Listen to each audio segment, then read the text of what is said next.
Hello, good evening, and welcome back. Today we have ourselves a game against Rudianok from Indonesia, and he has advanced his bishop out early in the opening. I always teach people this is a wrong thing to do. This is a wrong thing to do because you lose material. The other wrong thing to do is to play with your head up your ass, which is another way of saying play fast when you don't know what the fuck you're doing. All right? Now, people have a tendency to do this, I'm sure you will have noticed, and it is not pretty. It's not pretty. But I'll tell you from my own side, I notice I tend to get irritated about it, and that too isn't ideal.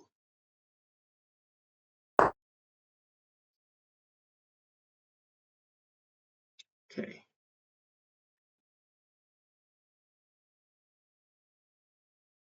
So he does have counterplay. Okay, that's the thing about this position is there is some sort of counterplay. It doesn't seem like it's even close to being enough compensation for how the other flaws in the position, but it is a kind of counterplay. So we have to give it its due credit. If that makes any sense, we're giving it some due credit here. We're not playing too hastily just yet.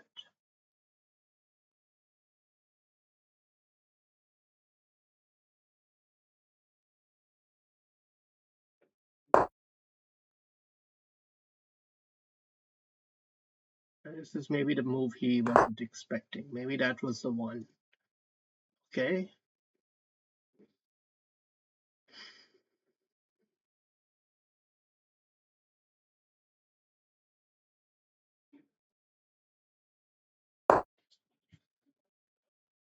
The queen is offside. That is one of the drawbacks of this position in a way. But if I can just muster up enough defense, then I should be fine, right?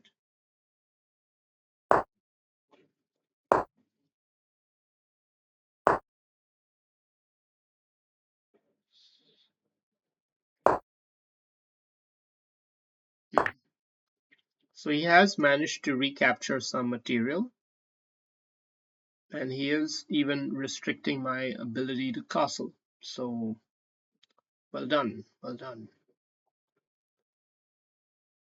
Let's ask that bishop a question. Ask that bishop a question.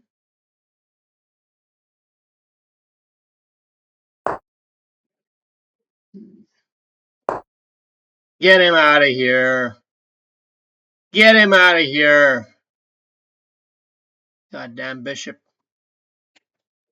Now we can even take a pawn, maybe. Delay the castling so that the king holds onto the material. Grab a pawn instead.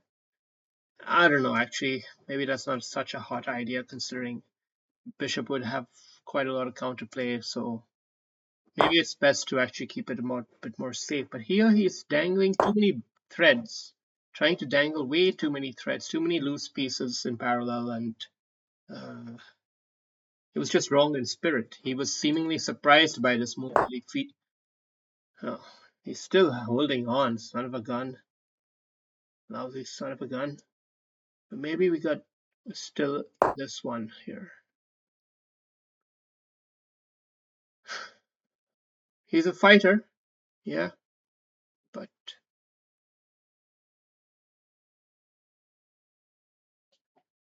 there's so much character of a man that gets revealed in the way he plays his chess.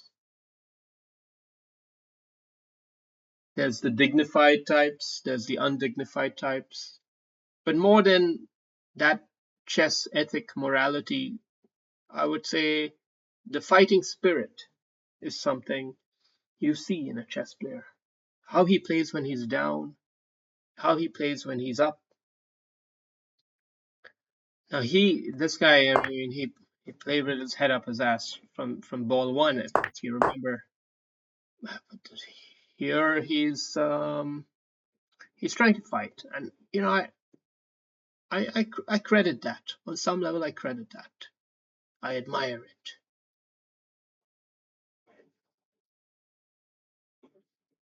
We have to see that queenside mating attack is pretty much the only game he's got going here. So, let's take a breather here. Let's take a breather and think about it. I'm going to try to get this knight involved before I commit to castling. I can already see what he's thinking. You see? He's telegraphed his intentions, or I won't say telegraphed is the right word, but I'm able to see through it, and yeah, too aggressive. He needed to go extra spicy, and sometimes in the process you do make a huge blunder. That's the game. But anyway, good game against Rudianok from Indonesia. Let's have a quick review. I actually played a pretty solid game from my side, although, hey, he's asked for a rematch. Okay, I love to give rematches. I feel that's the only correct thing to do very often. At least one time you should give them a chance for payback. That is the ethics. And again, he's gone for the pawn sacrifice. And actually, I don't know the right way to play this. So if he does know the technique, then he stands to gain an advantage. I just know it's pretty difficult for white to figure out what they're planning to do here.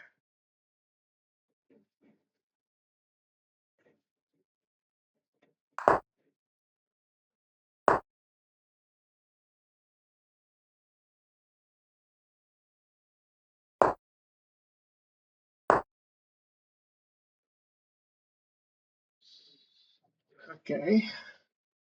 The pawn break here seems very much on the cards. I'm thinking of playing this one. I feel it could create a very nice bind in the position, possibly. Could also go up here.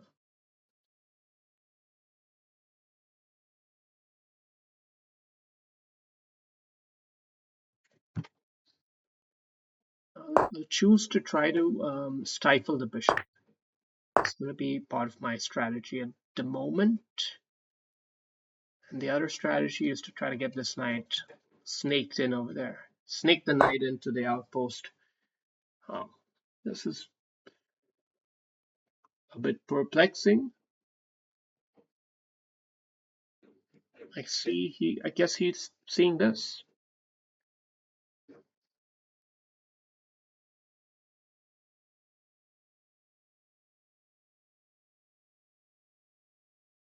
Impressive.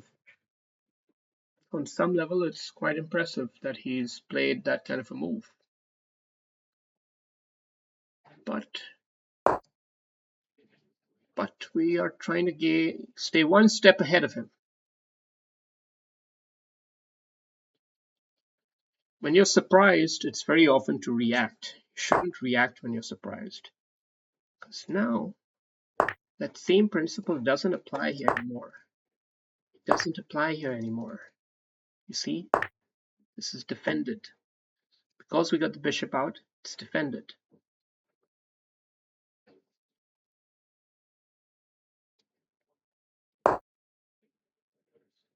He's going to be super aggressive, maybe.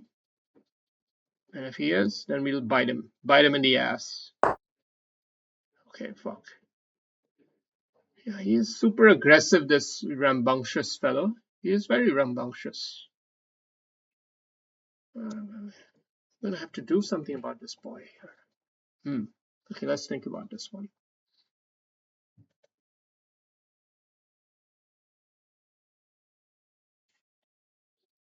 I think we capture this bishop first. Allow him to take here. Now I was thinking queen here, but knight here just defends it all, doesn't it?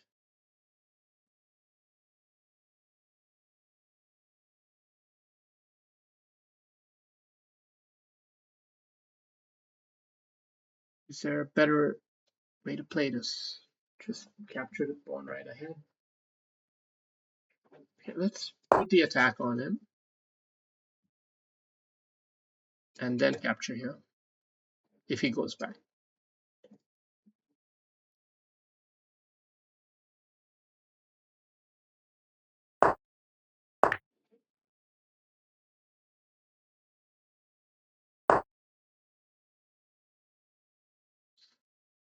Okay,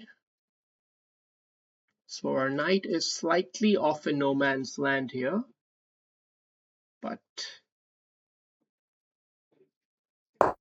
still more than alive. No, too rambunctious. This fella.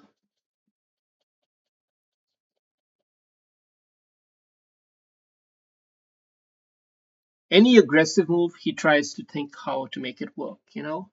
And that works at many levels in chess, but once you get to a higher level, it doesn't work anymore. But what you can bet with this kind of an opponent is that he'll still have more tricks left up his sleeve. Even now, even when I'm +5 in the game, he's still going to be try to be the trickster mixter. Okay, the trickster mixter magician. That's what this guy wants to be.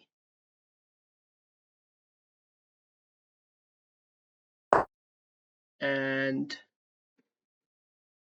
he's trying something. He's trying something here. We don't quite know what it is, but he is trying something. And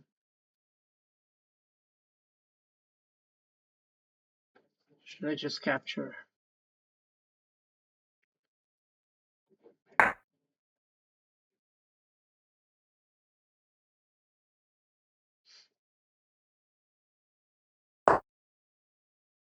Then no need to just give up more material. So let's just go back.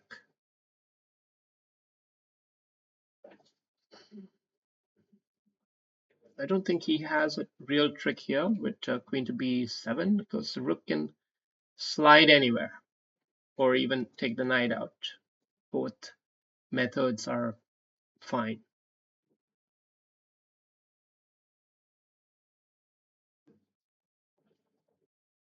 But he's trying. He's trying to think of his tricks.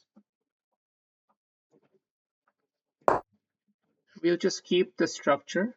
We'll keep the loose pieces in play. We'll keep the motifs activated, and we'll keep our king safe most of all. Yeah, our knight doesn't have an easy way to get into the game, but so what?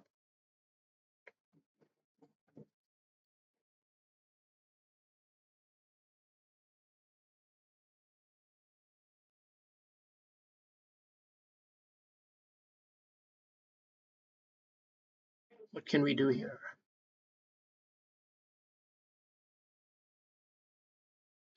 Let's go with the knight in.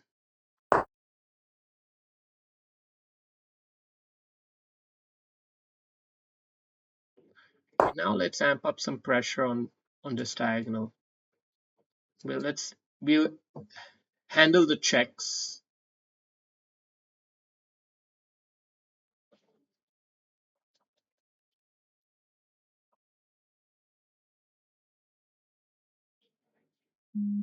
Maybe I ought to be connecting the rooks already. Maybe I'm missing a trick by doing that, by not doing that, but yeah. But now let's do it now then.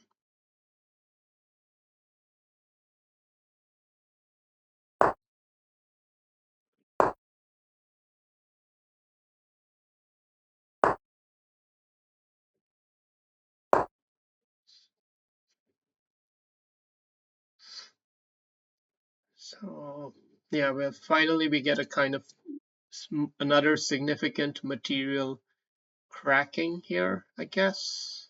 Yeah, this is gonna be one bridge too far, and I had knight check. Fuck, I had knight check. Oh well, oh well. Yeah, there's no more tricks left now, but he's still gonna try. That's the kind of player he is. The trickster magicster.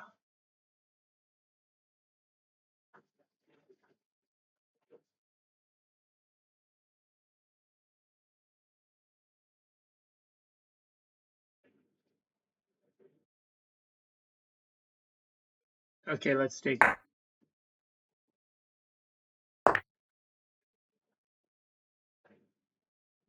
And keep my material balance solid.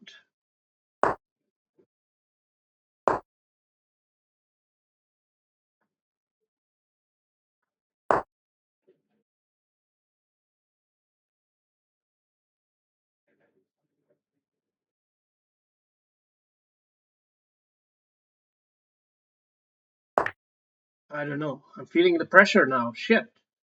Guys got me under pressure here.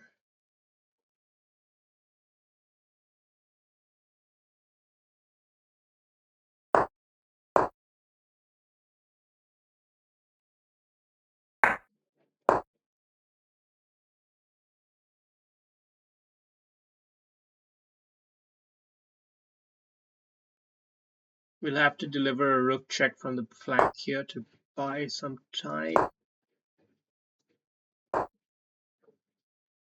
Yeah, he's run out of tricks. He's run out of tricks. All